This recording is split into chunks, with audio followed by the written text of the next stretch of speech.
They're the liberal rednecks. They like cornbread and butt sex. They care way too much but don't give a fuck. They're the liberal rednecks that makes some people upset, but they got 3 big old dicks that you can suck. You think that's Alrighty. a turnoff for anybody? Yeah, but I think they've been long gone. I do think that. but like, do you think people left the show in droves, but years ago at this point. Anybody that's left is a hitting degenerate, I assume, right? who's with us. Not just that people have left in droves, but like, do you think it hinders us from getting any new fans? Probably. You know? Yeah, I probably don't. Because the thing is, like, I understand, like, you know, if someone in the early episodes had been like, oh, a bunch of rednecks, I'm going to tune in and listen. And we were sitting there talking about the geopolitical whatever and how we were liberal. But we don't really do that much anymore. So, like, not that I care to get that audience, but, like, one could argue that we could have gotten that audience at a certain point because we just be talking about redneck shit. Well, I think one can argue that we just, push all types of people away. We do. Even people that would normally we would hit for. Because there's plenty of people that want what you just said, and we don't do near enough of that, so they gone. Right. And then there's other people that don't ever want none of that, no matter what, and we still do a little bit of that, so don't hit for them neither. And it's like in the work, and also as far as like comedy, but talking about politics, it's like a lot of people that are really, really, really into politics, they might purport to like comedy, but they don't. They care more about the truth and right. stuff and how things are, whatever, than like jokes about it. And then people that really love jokes, again, they don't want to hear like what don't hit and the truth. Of course, there are huge swaths of people for whom these Venn diagrams overlap, and they love exactly that. And they're listening right now.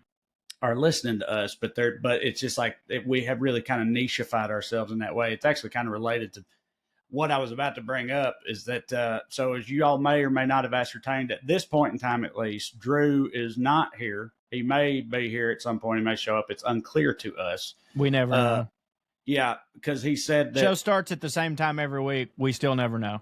But he said that he basically said, like, y'all may have to go without me because if I show up, I'm not going to be able to not talk about, World War III and everything that's going on in Iran and Israel and all that stuff. And we told him, we were like, hey, if you want to come on and talk about it, come on and talk about it. But if you don't, that's fine. It's up to you. And so here we are. So, yeah, it's directly related to what we were just talking about. I'm sure there's plenty of people that are like, oh, I wish Drew was here to get into all that. And then I'm sure there's plenty of other people who are like, please don't get into all that. And it's like, but the bit that I had almost proposed to you, I almost whispered to you, would be like, I was going to text Drew and be like, I don't really want to talk about all that, so please don't show up. And then me and you just spent the whole time talking about it, just butchering everything and getting it all wrong. And like saying that we heard from Drew coming from a point of view that he would never support on this show after making him not be here to like be able to defend himself or speak up for what he does think. That would have hit. You're right. And my second bit would be that we did an episode of Bubba Shot the Podcast without him. Yeah. Just antagonizing the shit out of him when he's already at a boiling point, apparently. He stayed at a boiling point. That is that true. Motherfucker is a sous vide. Yeah, you're right. He do stay at a boiling point, but he's real upset about the state of the world right now. And I mean, I don't blame him, but that's kind of what I wanted to talk about is like, people that we all know, we've talked about them before. We've got friends and stuff. We know plenty of people. Really, most of the people in this country are the type of people who like somehow just don't never know nothing about anything, right? They don't want to, they'd rather not, they don't want to know what's going on. There's like, I live my life, I work my job, I feed my kids, I pay my bills, whatever. And I respect all that, but I'm also like, I don't know how you don't. And of course, another factor is a lot of these people tend to be white people, I think, although I don't know how fair it's that privilege. It's a privilege to be able to not care, but I'm sure there's plenty of people of all races and creeds who just can't bring themselves to give a fuck. And also fatigue is a factor. I get you get tired of having to give a fuck. You want to not for a while. And I do understand all that, but like, I'm just unable to, I don't know. I feel like there's too much. Right. Yeah. I don't know. I mean, I always said, I used to have a bit that I never could get to work. It worked a little bit, but and it's really just because I kind of gave up on it. But the bit was basically like, when you're a woke person, like if we look at woke as a college, right? You have a major and a minor, right? Like, and some people's major is Black Lives Matter and some people's minor is LGBTQ things.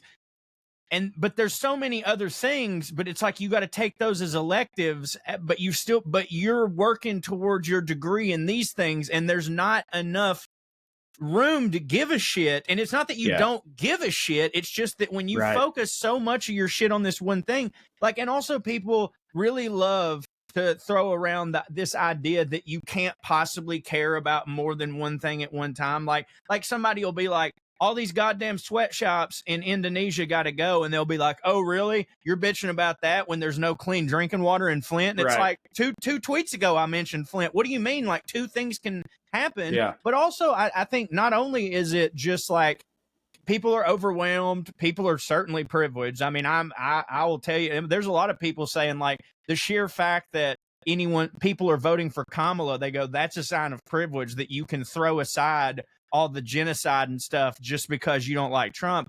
But there's also this, not just that, but the sense of, what can I do? Yeah, I was going to get into all that. But before, especially as it pertains to the Middle East and all that stuff, that's how I feel. But the other thing, that bit you had, it's very reassuring to hear you never could get it to work, because I'm also, right now, in all the new material I'm writing, I've got a little part that's kind of like that, but much more low concept than yours. I'm start out by talking about how, like, and I've had bits sort of like this before, but about how smart people are miserable. But I talk about how they just ruin everything with the truth. We all got that buddy who just can't help but bring up, if you're like, somebody rolls a joint, you put on the Beatles, there's that one guy who's always gonna be like, John Lennon was actually very physically abusive to whatever. It's like, yes, we know. We're just all trying to made the album hit harder.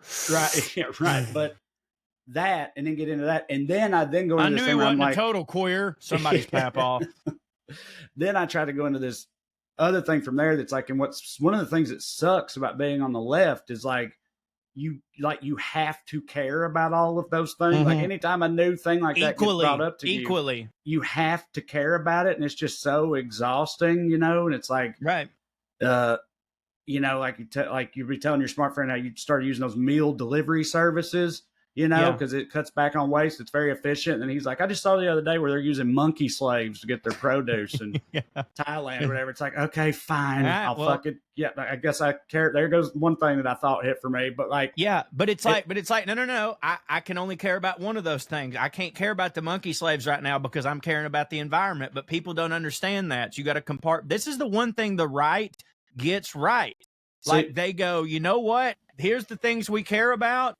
And that's what we fucking care about. Well, I then try to go, like, that should be one of the biggest upsides of being on the right, is that you don't have to do that. You don't have to care about things like that. Like, if that conversation happened with a conservative, it's like, yeah, I heard they were using monkey slaves. He's like, that's hilarious. Yes. Fuck monkeys. Yeah. And, and that's just totally fine. Did they rape them first? That would do it. Right. But then you have to acknowledge, and then I'm like, but the thing is, they still do care. They choose to care. It's just they care about other wilder things that don't matter, and fake things. Right. Yes. But it definitely is all. It's very fucking clunky and disjointed right now. It's definitely not. Sometimes but also pretty brand new. But yeah. But sometimes they'll be spitting, but then they'll ruin it. But then they'll ruin it with the second sentence. They do that a lot. Where like I go, holy shit, For instance, they'll be like, I heard this right winger the other day say something about like, we're sending all this money in aid to Ukraine when we can't get Flint, Michigan water. And I was like, I agree with that 100%. And then like 2 seconds later, he's like, what we need to do is increase spending to Israel. And I'm like, motherfucker, you can't. I was like, which one? You know what I mean? Like that for a while too. I call it the so what no effect. Yeah, right. They say something, it's like, yeah, so, and then we need to give it all to Israel. It's like, what? No. Right. And that's my thing that I don't, it's like, I'm actually like, don't get me wrong. If I'm having to pick sides between Russia and Ukraine, I'm going to pick Ukraine every time. Right. But when you say something like just a blanket statement of we should worry, and by the way, I'm not in any way trying to sound nationalist here. What I'm saying is if someone just wanted to come at me with the argument of, hey, that's not technically our war and people here are hurting, and like we need to fund the VA hospitals and we need to fund Flint, Michigan water, and we need to fund a lot of these places that have been displaced by hurricanes, I'd be like, this is such a great place to start. I fucking agree with that. But then again, it's like they don't mean it because they don't. It's that money is a liberal cause. And they don't mind the money being sent to Israel. And it's like, what's the fucking difference? I could argue that that's not our war either.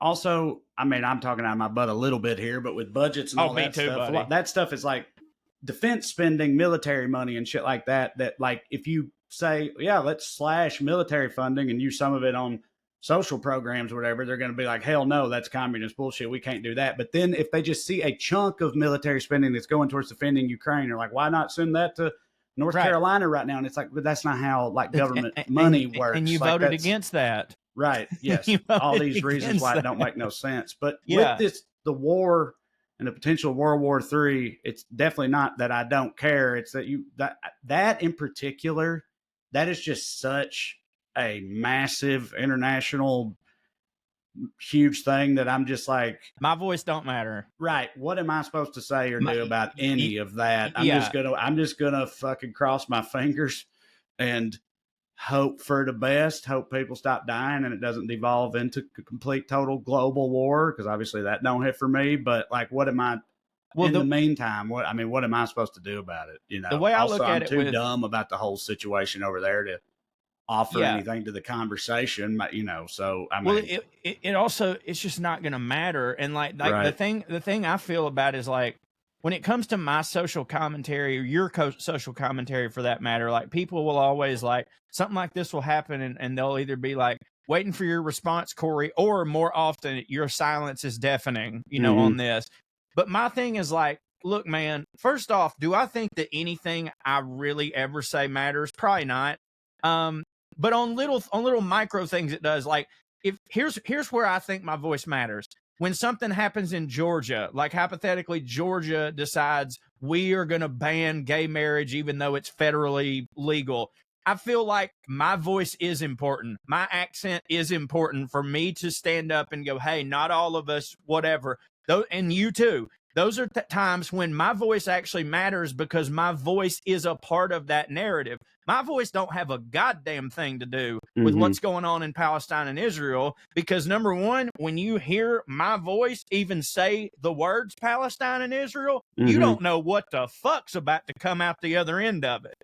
You know what I mean? And it's very much, and I hate to take the coward's way out, but I will take the coward's way out. It is a goddamned if you do, goddamned if you don't situation. And unless I felt that I truly had some sort of concrete answer that was going to be revelatory and change something, I'm going to choose to keep my fucking mouth shut because I don't know a goddamn thing about it. And even if I did, it ain't like the fucking UN or NATO's listening to my goddamn ass. Yeah. No, I heard that. I feel the same way. So, okay. So that's not dumb. No, I'm not to me. No, but well, so we both dumb. Yeah.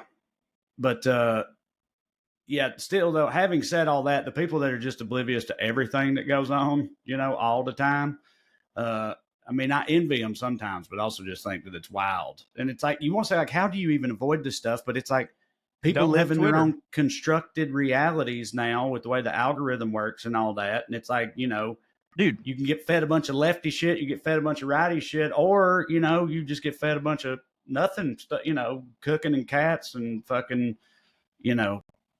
I was thinking people with Down syndrome and stuff. Who knows? It just depends on what you've curated for yourself. And outside of that, if you don't like seek it out, if you don't watch the news or look for it or whatever, I mean, how would you ever know? So I was thinking about this the other day. Actually, we live in a time where it's both the easiest ever to know everything and also the easiest ever to know nothing. And let me explain, because like you would think you're like, God damn, even if you're not seeking this stuff out, it just pops up all the time. And it's like, well, because our algorithms show us that. Me and you are political comedians. My buddy Robbie Lee, he doesn't have social media whatsoever. He doesn't log into Twitter. He doesn't log into fucking Instagram or nothing. Now, used to, all he does is watch sports, by the way. Now, used to, even if Rob was watching sports, he'd be watching sports and there'd be a cut in of local news report, blah, blah, blah. But now you're watching them on the app and you've got the ad blockers and stuff like that. You know what I mean? And used to it'd be like, well, yeah, but when you go to watch your television show, there will be a commercial and the commercial will say this. We're watching stuff on streaming now. There's not commercials. You have on demand. You only watch exactly what you want to watch. And if you don't want to see it, you don't see it. So yeah, dude, it's real fucking easy. And by the way, these are the same people who, at least during the 2016 election thing, never heard Donald Trump call a bunch of Mexicans rapists. They didn't hear it. Right. They didn't hear it. And everybody goes, how can you hear what this man says and still vote for him? And it's like, there's the simple answer. They didn't hear it. They didn't hear it. I was thinking that yesterday. He was speaking to a group of people, I believe, down there in Georgia. And he said to these people, and these are both quotes on video that you can watch. He said to these people something like, Governor Kemp told me that he can't even get Joe Biden on the phone. I guess he's sleeping in somewhere, but he won't even take Governor Kemp's calls to help the people of Georgia who've been hurt by this hurricane. And then there's a clip from Governor Kemp himself the same day saying that, I've been in constant contact with President Biden, and he told me that anything we need, don't hesitate to reach out to him personally. So I really appreciate that or whatever. So it's like Kemp himself refuted that and pointed out that it was the opposite of true. But those people that were standing there in front of him when he said that, or people who just saw that clip on their feed because they're the people they follow only shared what Trump said and never the other thing, they're never going to know. They're going to be like, look at Joe Biden letting people in Georgia suffer.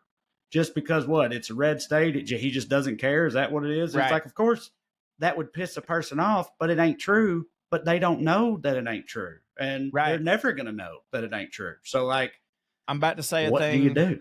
I hate every time these words come out of my mouth, but Cat Turd tweeted a thing that was basically like, Kamala doesn't care about the hurricane thing. She's still talking about blah, blah, blah. You're never going to, she's not going to be anywhere near these places. And then like, I saw it. He had just tweeted it. He's like, you can't find evidence of her anywhere talking about it, whatever. I was like, okay. I immediately go to Google, Kamala Harris, hurricane. Kamala Harris stops her West Coast campaign trail to come to the aid of hurricane stuff. Kamala Harris going to Georgia. Kamala Harris, it was all there. But it's just like, and he knows this, but he knows I tweet it, 20 million people see it, and that's it. Like, it's all bullshit because those people aren't going to do what I did. They're not going to, and which is hilarious because these are the do your own research people. And I do that. Every time I see one of their bullshit things, I go, let me do my own research. Well, that's false. And then what am I supposed to do? Go in there and comment on Cat Turd? By the way, this is not true. Then they'll say fake news. My fucking account will get reported. A bunch of bots will be on there. And it's just fucking, people just say stuff, dude. People totally do just say stuff. By the way, on that note, though, best wishes to everybody out there that got affected by that hurricane. That shit was wild. I mean, you live in North Georgia. I flew through Atlanta to East Tennessee on Friday. It started Thursday night, and my flights weren't even delayed. When I got off and drove from Knoxville to Bristol, like the sun was shining. There were beautiful clouds in the sky, blue sky. It was really surreal because it didn't seem like anything had even happened. And then I see all this wild ass footage not far away at all from like where I was the whole time. And it's a crazy ass thing. But like, no, I'm with you, man. We got missed. It rained a little bit and the wind blew. Like in the park where I go, there'll be trees down and stuff like that. But no more than there was a couple weeks ago when we almost had a tornado or something. I'm like very used to that. Because we live in Tornado Alley. So like me going and seeing a bunch of trees down, like that don't even cross my mind. But I do thank everyone because not only did I get texts from comedians across the country that we're friends with asking if I was okay, but a lot of WellRED fans were sending emails to puttingonairs@gmail.com. There was a whole Reddit thread on our putting on airs that was like, has anyone checked on Corey? Is he dead? And there was a bunch of responses, and like my sister had to chime in to be like, he's good. And they were like, oh, thank God. Like he hasn't, because I guess coincidentally, I also just hadn't posted anything for a while because I was depressed. And anyways, I do thank everybody, but yeah, apparently it was more. North Carolina got drilled, which is insane. You know that a hurricane. Arguably, the people who got it worst from a hurricane were in the Appalachian Mountains in Western North Carolina. It's like pretty nuts. It's like Drew always had that bit, you know, about how like all the people that don't believe in climate change live in places that aren't affected by climate change. Yeah, right. But it's like, I don't know, you know, I mean, not anymore. You know, like that shit ain't going to stop happening, I don't think, or getting worse. And it's like, I know that Western North Carolina contains Asheville, and there's plenty of people there who believe in climate change already. Don't get me wrong. I'm just saying the effects are farther and farther reaching from this shit. Shit keeps getting gnarlier and gnarlier, and it ain't going to stop or turn down any. And I wonder at what point people will start to care.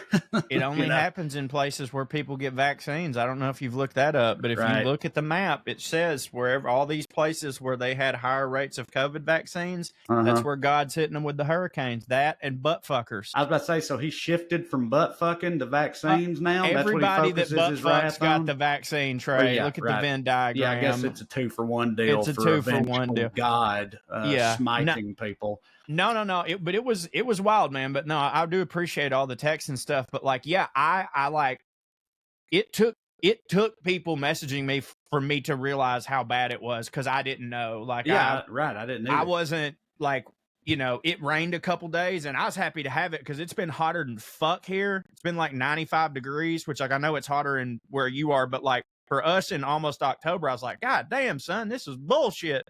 Which makes sense, you know, because when a cold front hits a hot front, this shit happens.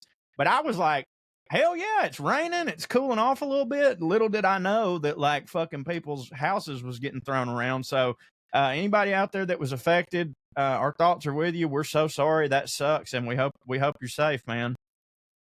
Yeah. Downhead. And I guess stop spraying Aquanet in your hair. I don't know. Yeah, well, I don't know, buddy. What else is going on? Well, that's another thing. What are we going to do? What are we, you know what I mean? I was reading about the other day about the climate change or whatever, and how this girl had put out this video because everybody on the right wants to, their big thing about climate change is, number one, first and foremost, they don't believe in it, right? They don't believe in it until it's time to use it to shit on Taylor Swift. And then they believe in it somehow. So they go from not believing in it to, well, you know, Taylor Swift's carbon footprint is actually more than blah, blah, blah. So this girl made a chart. She's a huge Swiftie, obviously. But she was like, me being a Swiftie aside, I have researched, I have done the data. And she was talking about Taylor Swift's carbon footprint is like, not even in the top 100 of like celebrities with jets or whatever, something like that. Is that true? It was something crazy. Like it was something like she was way far down the list. It's just that the people above her were men that, and no one gave a shit about. And she was like, you know, this person like fucking at one point, like Bill O'Reilly had been using his more. I mean, this is early on in Taylor Swift's career or whatever, but like they just focused in on her. But also they were showing the stats of like that, like her plane and the carbon footprint that a jet makes is like such a fraction of like one of the factories that Starbucks runs their bullshit through or whatever. Right. And how like it's just easy to come after her because she's a fucking liberal or whatever. But my point is that like, all of the, when I mentioned the joke about the Aquanet thing, and it's like all these little things that we try to do, like, oh, we get the Prius and we don't spray this into the air. When you factor in that, like Taylor Swift and all these billionaires' jets, they don't even really make up a fraction of what it is. We may as well do whatever the fuck we want to do, bro. Yeah, like, no. That's like you should never shit on someone for doing hardly nothing. I mean, I've thought for a long time now that like that's one of the biggest, I don't know, bullshit campaigns or injustices or whatever that's happened on a grand scale in this country was when they managed to convince everybody that it's like it's on us, it's on regular people, it's on like we have to recycle, we have to conserve water, all this stuff. No, we don't. I'm not saying that you shouldn't. What I'm saying is if they being the big corporations and all that, if they don't change how they operate, it ain't going to make a damn bit of difference in the first place. And so far, they're not. So yeah, it's a huge lie that like it's true that doing every little thing does technically help, but what's also true is not enough to matter. To drop in the bucket. Yeah, right. So the point, a lot of that stuff is kind of bullshit, like recycling. They put it in the same spot. Yeah, they put it's kind of just it's kind of just to make people feel better. Dude, in most places. Found that so it's like it's just all kind of bullshit, which is disheartening because it's like, so is anything being done to make no, dude, make it's things all better? It doesn't like seem like it is. So that's cool. That Simpsons meme whenever Homer goes to the Duff beer place. And it's Duff beer, Duff light, Duff ultralight, and they're all going into the same vat. Like it's just 3 tubes that are all going to the same vat. Like, I guess my point is like, you should never shit on like if someone's recycling and if someone's using a paper straw, you shouldn't go out of your way to go, hey, by the way, that does nothing because you're a dickhead. But at the same time, if you're someone who uses paper straws and recycles, you should similarly not go up to someone who's driving a truck and say shit to them because it also don't matter. Like we are they want us to have this fight right. so that they can continue to be the ones that actually do it and us fight with each other. Like the fucking coexist bumper sticker motherfucker has so much more in common with the Calvin pissing on a Chevy motherfucker as it pertains to these big corporations, but they want us embodying those stickers and shitting on each other when it's like, dude, like you said, at the end of the day, what we do, like on a micro level, affects almost nothing. The only thing that we do on a micro level that does affect anything is how we treat people. Like, be nice to each other. Don't be racist. You know what I'm saying? But even the fucking racist shit, like, everybody always acts like the problem with racism is racism on the micro level, where it's like, this dude called this other dude the N-word. And it's like, no, the problem with racism is systemic racism.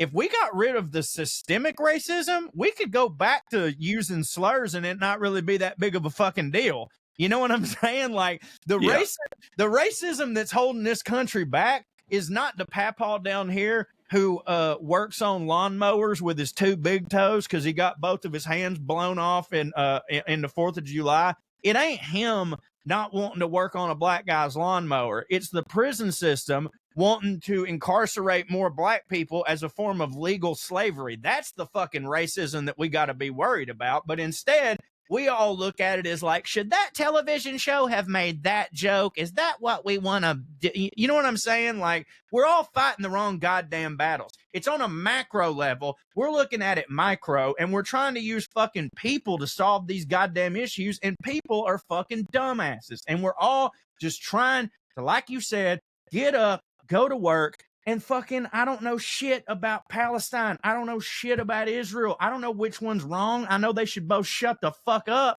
You know what I mean?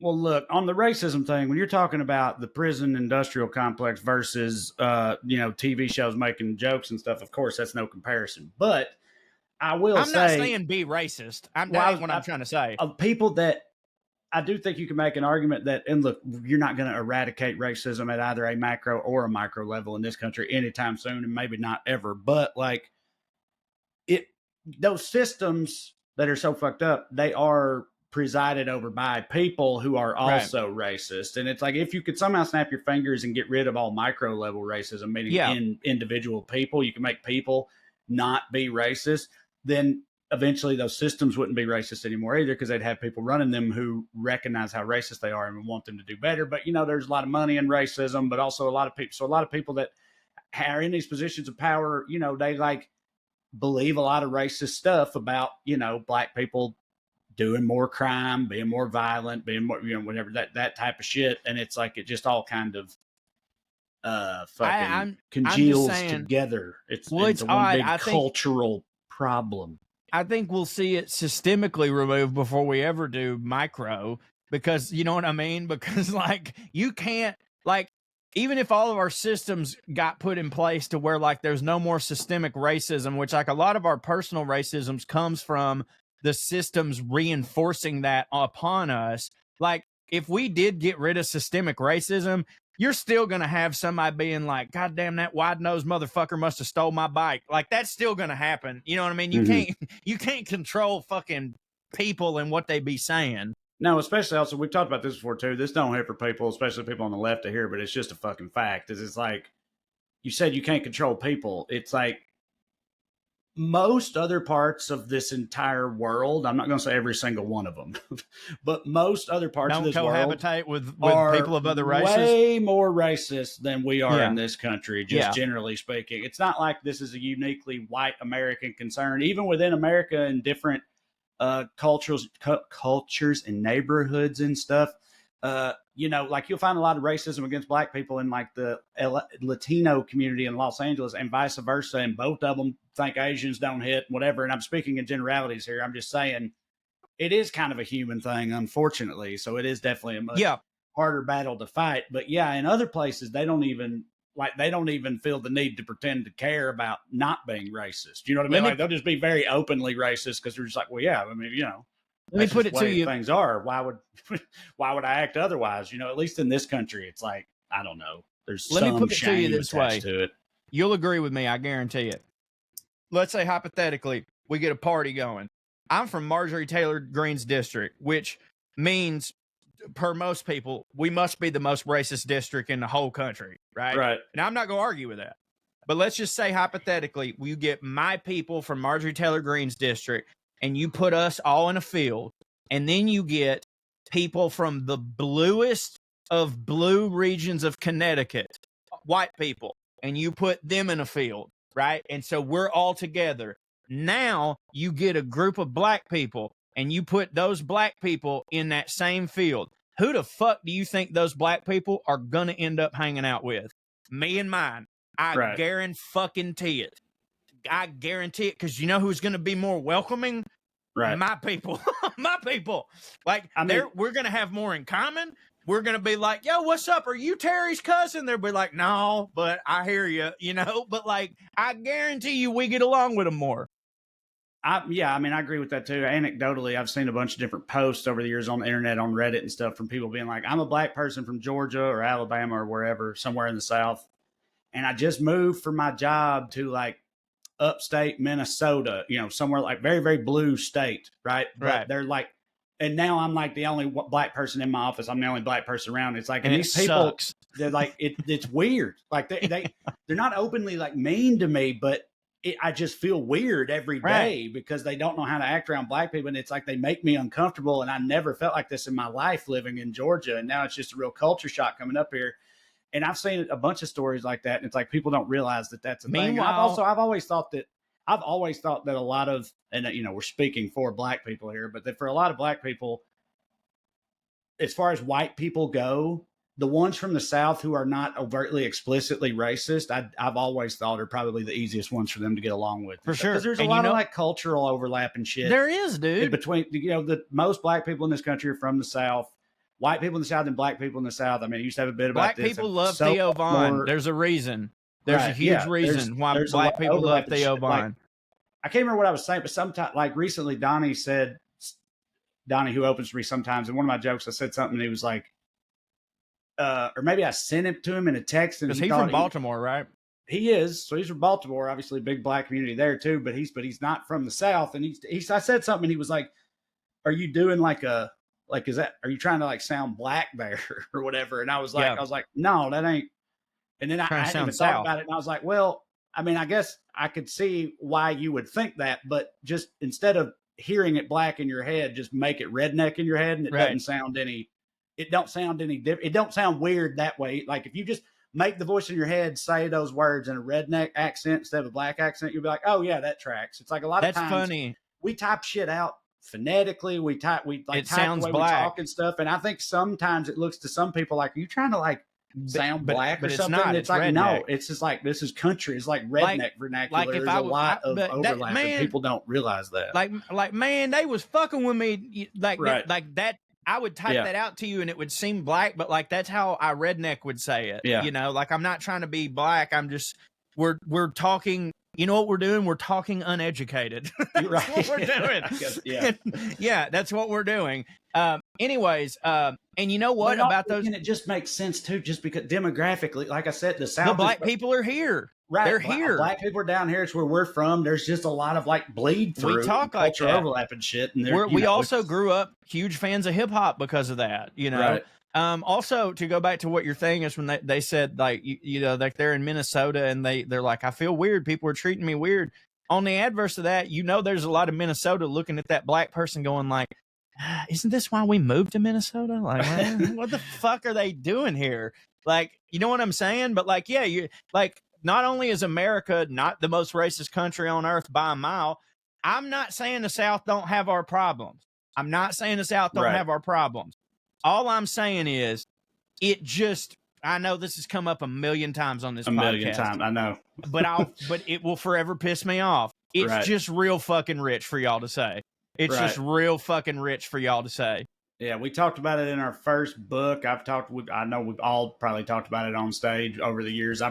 We've talked about it on here a million times. I've said one of my white whales is about this same concept. I've never been able to crack because, as we say, every time it comes up, it's like, when you get further into talking about this, at a certain point, you're inevitably going to reach a position where it sounds like you're saying something that you're not. And what I mean is, when you start saying, it's like, it just pisses me off how like fucking, you know, Idaho or Vermont, we'll talk about how racist the South is. And it's like, this is where all the black people, y'all don't even have, y'all don't have to deal with them. Exactly. And that's what it sounds like you're saying. But that's not what we're trying to say. But it's hard to not come off that way, where it's like, yeah, of course you ain't racist. You ain't ever got to deal with them. But I'm just saying, it's not what it means. It's just like how you can't possibly be.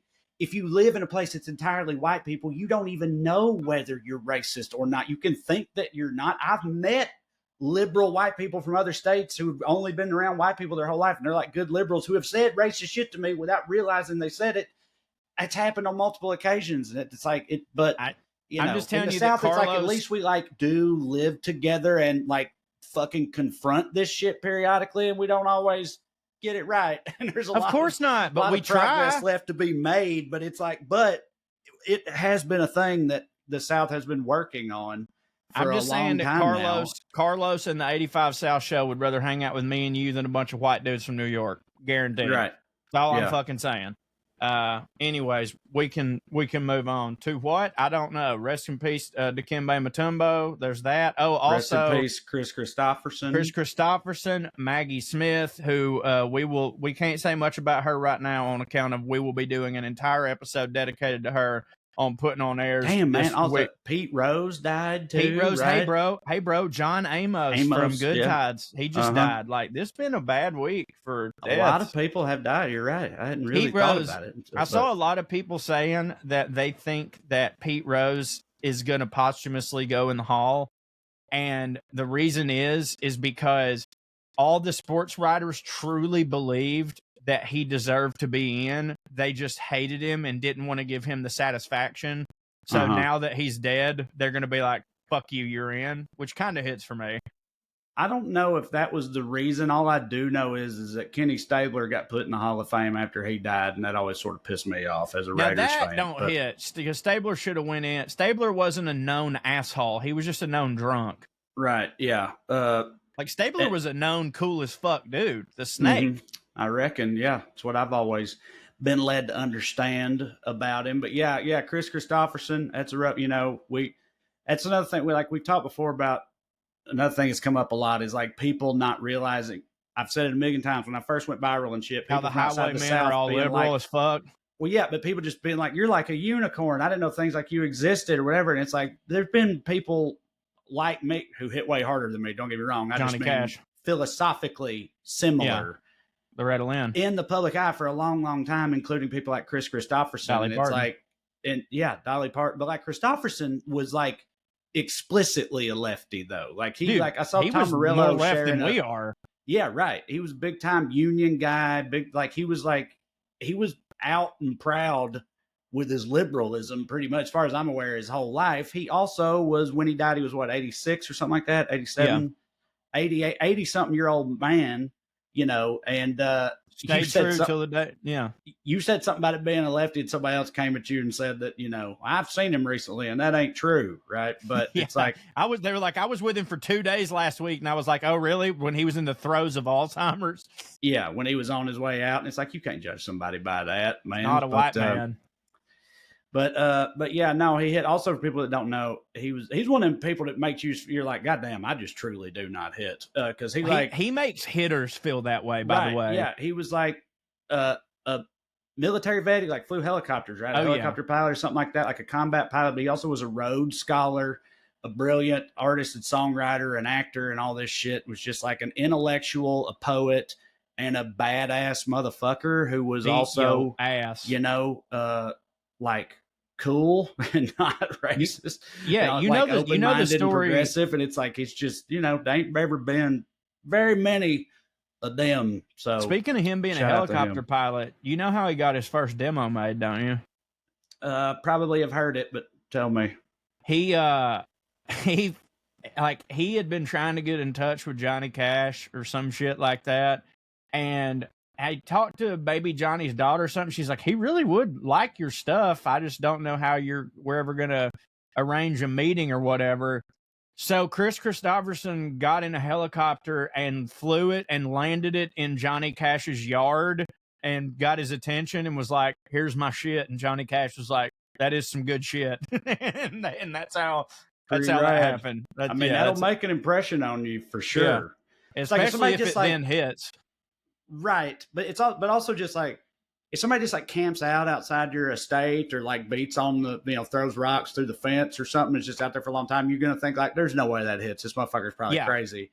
But it might hit, who knows? But you're not going to think it hits. But if someone like lands a helicopter, you're like, this dude probably hits. Like, yeah, right. Or at least could kill me if I don't give it a listen. It just changes the context of how you receive that stuff. I was going to say, with, you know, it does have a lot to do with the fact that it was Kristoferson, because I'm now just sitting here thinking, like, if I'm at my house and all of a sudden I hear and I look outside and someone has landed a helicopter in my yard, and it's just a dude, and he's like, I've got a list of jokes I would like you to hear, and they sucked.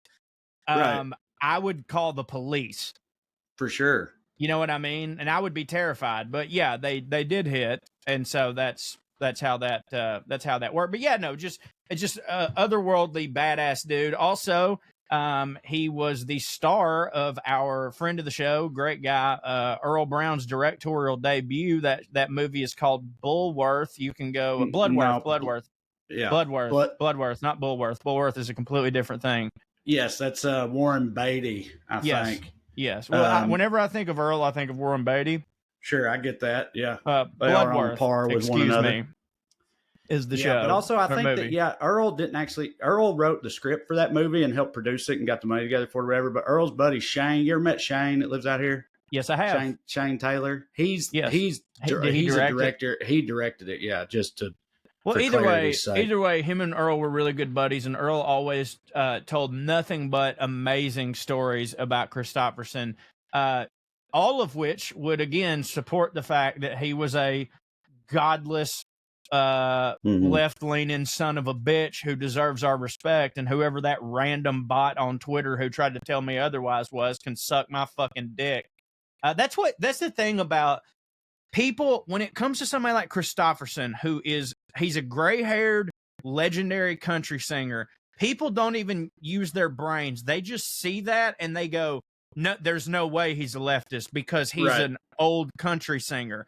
And I'm like, did you listen to Johnny Cash?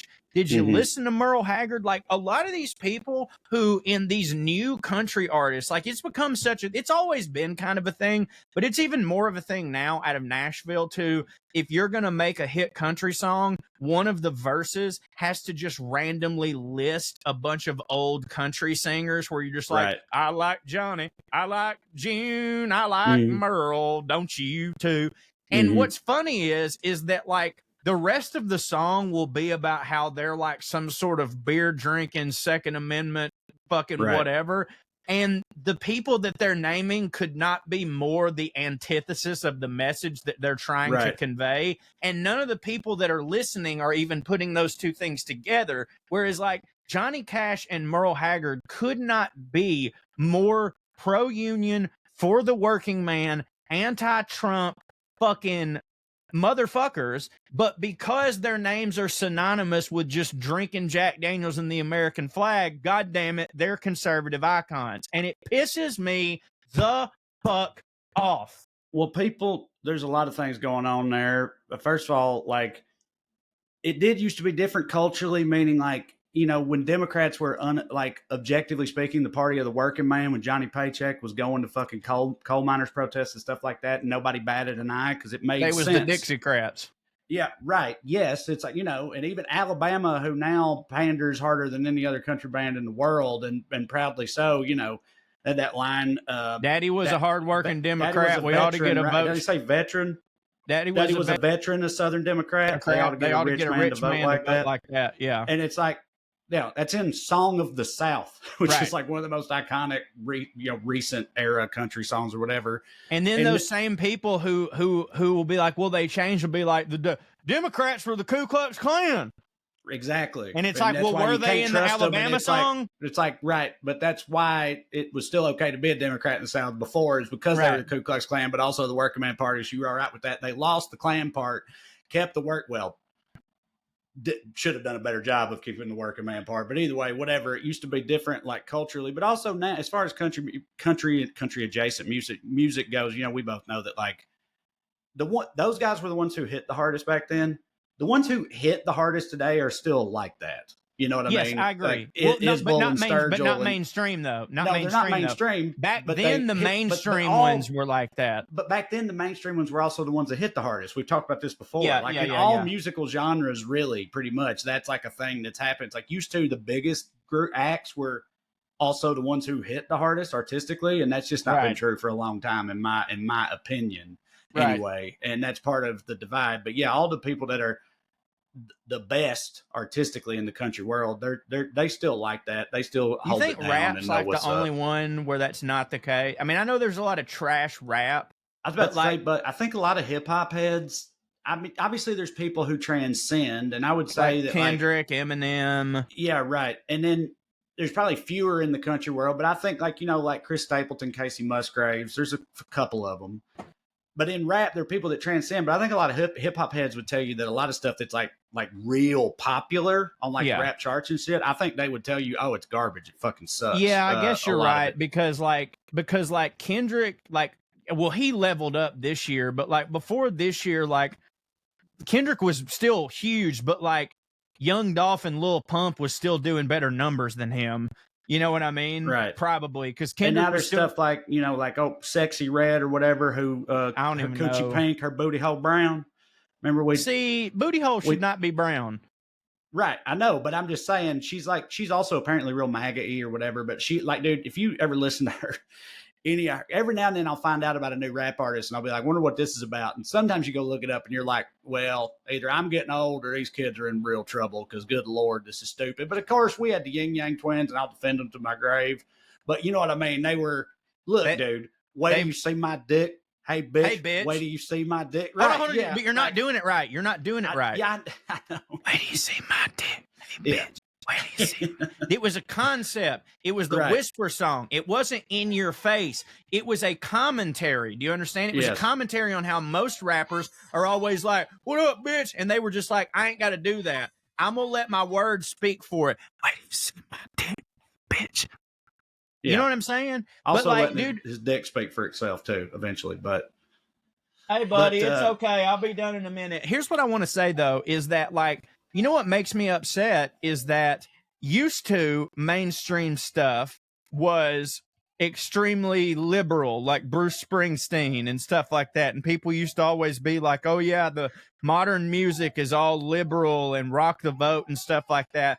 And now the right wants to get on like the mainstream media doesn't want you to hear this. And it's like, they are the mainstream media now. Like everything mainstream is so Republican. Like they want to act like the mainstream media only means NBC, ABC, and Fox or whatever. But the top 10 podcasts on Spotify right now are all right-wing shows. And I'm sorry, but here's how I define mainstream. The thing most people are listening to. Way more people listen to Joe Rogan than listen to CNN. They do. I have those numbers. I'm not making that up. Therefore, Spotify is the new mainstream. How the fuck did they get to go on with their life saying that they are some sort of underdogs when everything in the mainstream, now you're saying even rappers like Lil Wayne supports Trump, Sexy Red supports Trump, all these podcasters supports Trump. At what point did they have to go, you know what, we're the mainstream?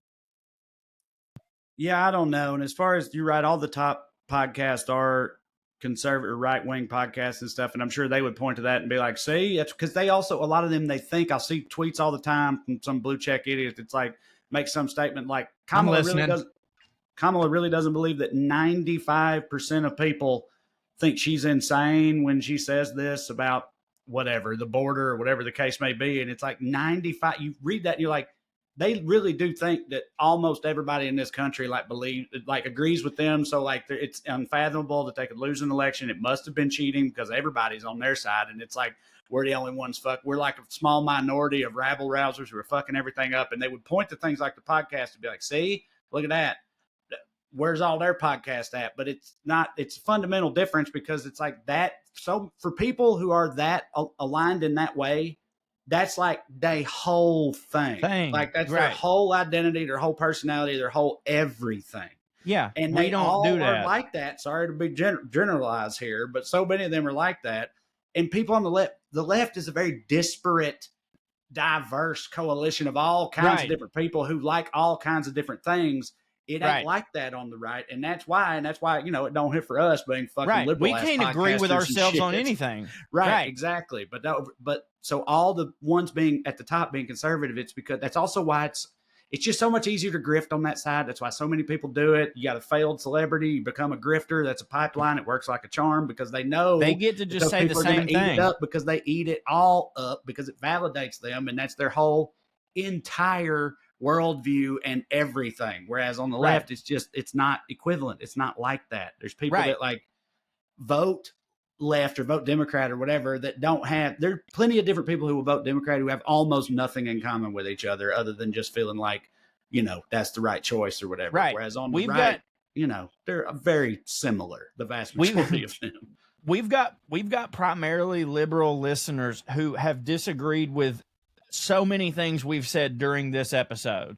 Mm-hmm. No one that listens to the Ben Shapiro podcast disagrees with anything he says. No, unless for some reason he goes against some like prominent conservative talking point, which I don't know why he would do that, but I'm saying it's like that's the only time they ever do it. It's like if you just follow the script, that's what I'm saying, and which they all do for the most part, right?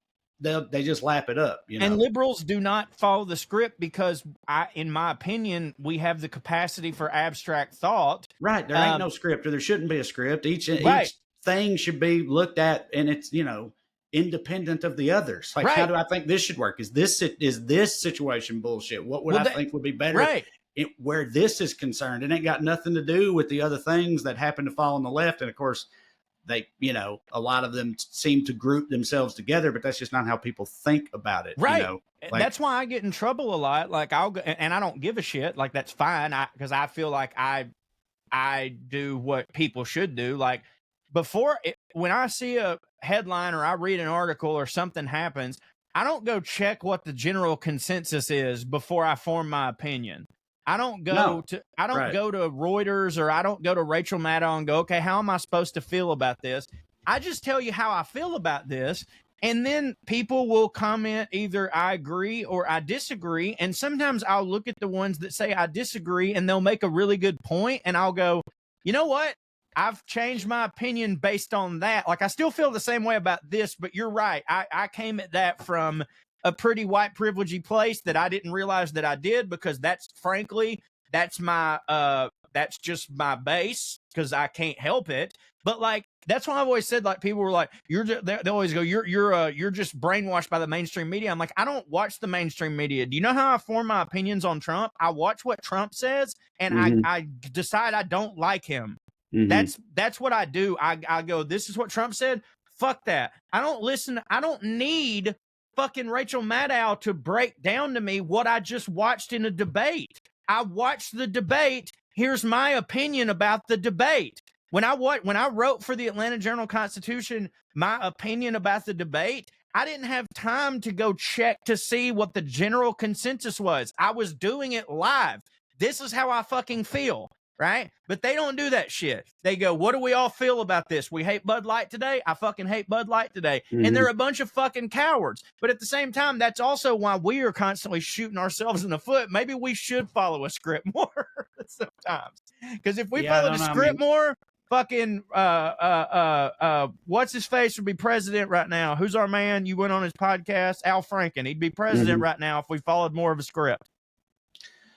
Yeah, I mean, it's everything with them is projections. Like you said, they are followers. They are sheep. Think they're the open-minded ones who are the free thinkers, right? And it's the exact opposite. They do that with everything all the time. I can't think of literally any more examples right now, even though there's a million of them. All they do is every accusation with them is an admission, at the end of the day.